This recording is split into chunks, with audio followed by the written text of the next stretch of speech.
पहली चीज़ ये कि डेटा साइंस का क्या सिनेरियो, आपका बैकग्राउंड क्या था और डेटा साइंस क्या सोच के करते हैं? Now there are two things when you want to pursue data science. पहला it comes like what are the minimum subjects you have studied, which are the basic subjects which you need. पर बहुत सारी universities जैसे कि मान लेते हैं India में या पाकिस्तान में, not every IT degree covers all those required ECTS. दूसरा थिंग कि डेटा साइंस या इंफॉर्मेटिक्स के कोर्स में बहुत ज़्यादा कंपटीशन आती है. अगर एक प्योर मैथमेटिकल बैकग्राउंड का बंदा है, Yes. क्या वो डेटा साइंस में जा सकते हैं? Yes, I feel that it's your skills which get you the job and not the university where you were studying Not from. even the degree name. आप I'm ऐसे तो नहीं guilty, है। thank you. But Guilty है you ना? did not do that. don't He is want. a really genuine man and you can go and subscribe to him. Thank Okay. ठीक है, चलेगा. I'll manage.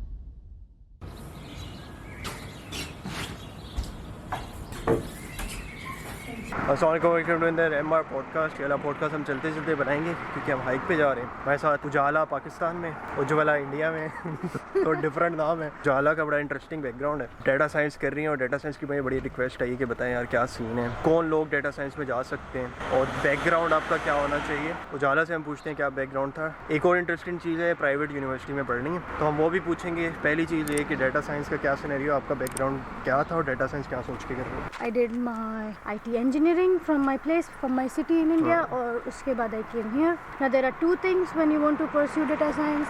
पहला it comes like what are the minimum subjects you have studied, which are the basic subjects which you need before enrolling yourself into a degree. Now there are two things. If you want to go into a public sector, like public universities में जाना है या वैसा कुछ है, then उनके काफ़ी ज़्यादा ही strict rules रहते हैं. जैसे आपके मैथ्स के ECTS कवर होने चाहिए, आपके कंप्यूटर सब्जेक्ट्स के ECTS कवर होने चाहिए. पर बहुत सारी यूनिवर्सिटीज़ जैसे कि मान लेते हैं इंडिया में या पाकिस्तान में, not every IT degree covers all those required ECTS. So somehow we need to acquire that if we want to go to into a public university. Also there is one more extra thing कि data science या informatics के course में बहुत ज़्यादा competition आती है.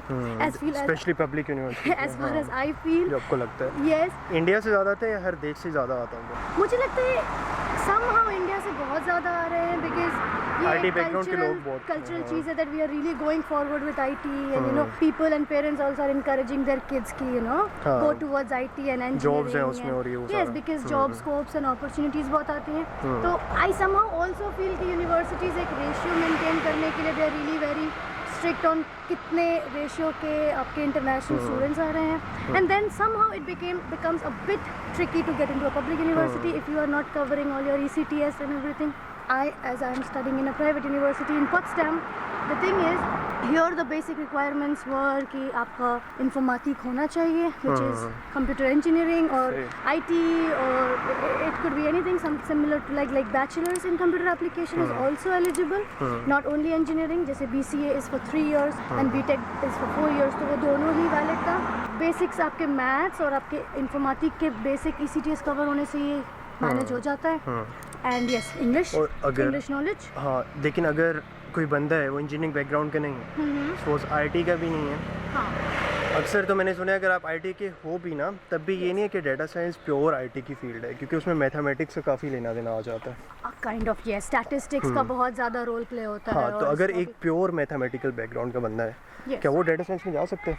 Yes, वो जा सकते हैं. पर यहाँ प्राइवेट यूनिवर्सिटीज़ आपको अलग अलग टाइप की अपॉर्चुनिटीज़ प्रोवाइड करती हैं. For example 1 year course, 1.5 years course, preparatory like foundation course type, जिसमें I think let's say may be minimum 6 months और 1 year इज टेकन, जिसमें वो आपको वो सारे सब्जेक्ट्स कवर कराते हैं जो आपने नहीं कर रखे. जैसे अगर किसी ने बैचलर्स इन मैथमेटिक्स किए हैं और उनके कंप्यूटर ECTS कवर नहीं हो रहे हैं, may be in 6 months I think the foundation course is being completed and then they are provided. But I would private universities really take a lot steps and they really try to help out their students. It is really good for those students who are really looking for a career change in their life. क्योंकि public universities, because they have so many students, they do not take an extra step for those kids who want to change their course of study. क्योंकि वो expect करते हैं कि बंदा अगर आ रहा है ना इस कोर्स में डेटा साइंस के तो उसकी बेसिक्स कवर्ड है. Exactly. और एडमिशन भी वो उन्हीं को देंगे जो उनका लगता है कि यार ये सब्जेक्ट इसने स्पेसिफिक इस डिग्री के अपने पिछले डिग्री में पढ़े हुए हैं। जो ये बात करिए ना कि प्रिपरेटरी कोर्स होंगे या इस टाइप की चीज़ें होंगी, बहुत कम पब्लिक यूनिवर्सिटीज़ हैं जो कि आपको लेके कहेंगी चलो ठीक है आप इसी में लैग कर रहे हो तो हम आपके लिए कोर्सेज देते हैं। वो चीज़ नहीं है पब्लिक यूनिवर्सिटी में। आई थिंक प्राइवेट इस सेंस में अच्छी है जो थोड़ा आपका बेसिक्स कवर करा देती है। Exactly. And at the end of the day, if you are looking for an experience, an exposure, and if you think I'm not doing very well if studying in a private university or so, at the end of the day, like I am doing an internship right now, and I feel that it's your skills which get you the job and not the university where you were studying Not from. even the degree name. कुछ हद तक matter करेगा लेकिन I think entirely नहीं करेगा। Yes, the degree name is definitely required कि आप किस पोजीशन के लिए अप्लाई कर रहे हो, ठीक है, but the skills which you have acquired, may be आप कोर्सेज के थ्रू किए या आपकी यूनिवर्सिटी ने प्रोवाइड किया, या हम एक वर्ड होता है which is social learning, you know, आप अपने पीयर्स एंड सोशल्स के साथ जो सीखते हो, प्लस आपके पास अगर पर्सनल भी 2-3 साल का एक्सपीरियंस है, and then you just need to brush up and get into a university. मुझे लगता है for facing any good interviews it's your own skills, your personal skills which land you there. ठीक है, तो अगर मैं कहूँगा इंजीनियरिंग बैकग्राउंड के हो, डेटा साइंस में आना चाह रहे हो in specific to private university, तो आपके पास एक चीज़ ये है कि आप अगर इंटायरली भी आपका बैकग्राउंड मीट नहीं कर रहा तब भी वो कुछ कोर्सेज ऑफर कर देंगे जिससे आपकी बेसिक्स कवर हो जाए और कंटिन्यू कर सकते हो। ठीक है, और डेटा साइंस स्कोप जर्मनी में क्या है अभी हम वो भी डिस्कस करेंगे, प्लस जिस प्राइवेट यूनिवर्सिटी में पढ़ रही है उनकी फीसेस कितनी हैं और मैनेज हो भी जाता है काम के साथ कि नहीं, हम वो भी डिस्कस करेंगे बट अगले पॉडकास्ट में। उजाला मुझे मिली थी ट्रेन में, मुझे देखा हुआ था पर सब्सक्राइब नहीं किया हुआ था। आप ऐसे तो नहीं है। Thank you, but you do not do that. He is a really genuine man and you can go and subscribe to him. Thank you, Jana. Yeah, that's sure. Okay, Allah Hafiz.